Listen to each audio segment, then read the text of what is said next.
talking Fear Street Part 2, 1978. This one, of course, serves as both a sequel and a prequel to the previous Fear Street Part 1, which was, of course, in the 90s.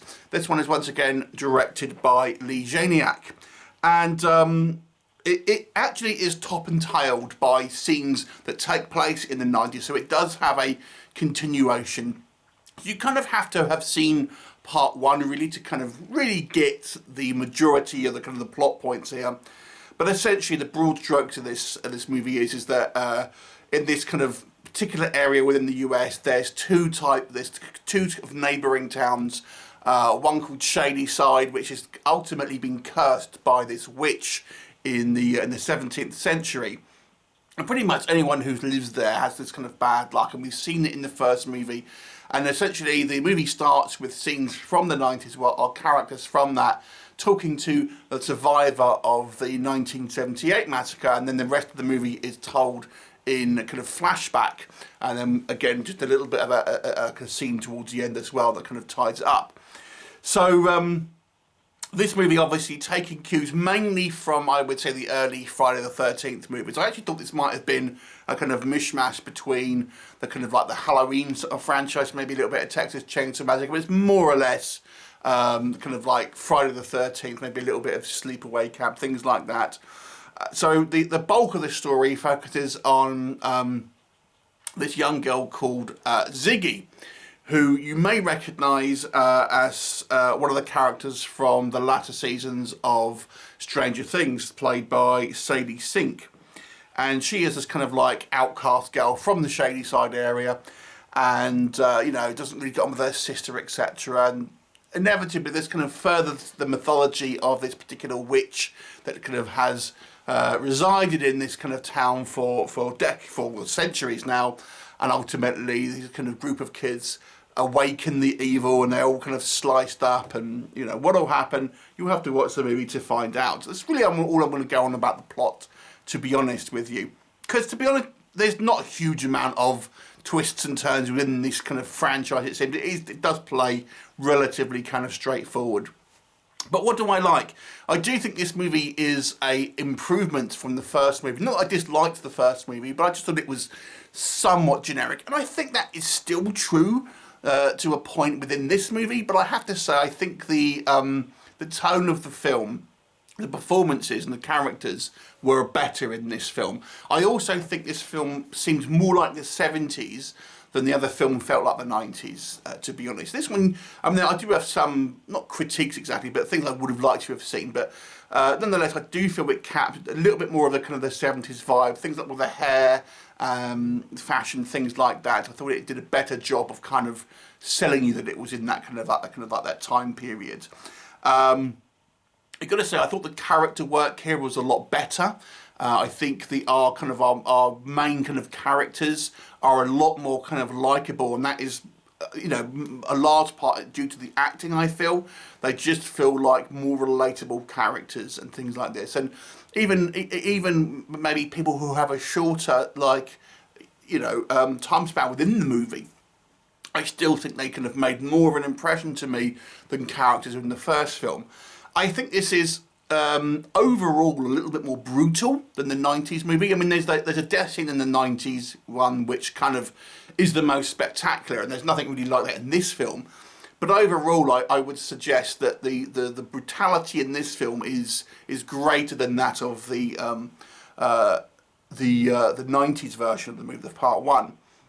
I think it actually has a little bit more of a creepy factor as well. Because we're having a lot of this to take place in the kind of the dark woods and things like this, it just feels a little bit more creepy to me. And there's a scene which does echo the first movie, when we have a variety of killers kind of stalking our protagonists, and it works so much better in this film than I think in the first one. And I've got to say, I think just the pacing in the film is a little bit better here than the first movie. What doesn't work for me, it is still somewhat of a generic slasher film, just kind of wrapped up in this kind of gimmick of being, you know, a three-part kind of movie. Ultimately, it doesn't really do anything new with the kind of the genre, but I think it's more of obviously by design. It's more referencing the kind of like the movies of the time. And although I do think it does capture the kind of the bit more of the kind of the feel of the 70s compared to the 90s one, I actually would have liked to have seen it go one step further and have a little bit more of a like a grainy feel to it. Now, if you've ever seen a movie called Aaran, that's like a modern film which is made to look like a 70s film, and it's all kind of got grainy footage and things like that, and that really does genuinely look like it's a movie made in the 70s, whilst this one looks like a modern film set in the 70s. But I think it would have maybe just been a little bit more fun to have it a little bit more the kind of that effect, that kind of, so it looked like it came from the 70s. I also don't think it helps having CGI effects in a movie based in the 70s, because that's obviously they weren't around then, and you can maybe get away with it in the 90s because CGI was kind of just becoming kind of starting to being used, and it would have been a little bit crappy back then. But here, there are a couple of instances where they do use CGI effects to kind of do wounds and things like that. There are practical effects as well, but I think they should have just gone for full practical in this one, to be honest with you, to really kind of like to kind of lean into that kind of that decade of kind of horror. I have to say, I thought this movie started out weak. When we first are introduced to our characters, I'm talking about the characters in the 70s as well. They didn't really grab me. It took a little bit of time, 20 minutes or so, for me to come to actually like the characters. And once I did, I think I was thoroughly on board and thought the character work was a lot stronger here. But to me, it didn't kind of grab me first of all. I think the introductions to the characters, the first act, was a little bit weaker.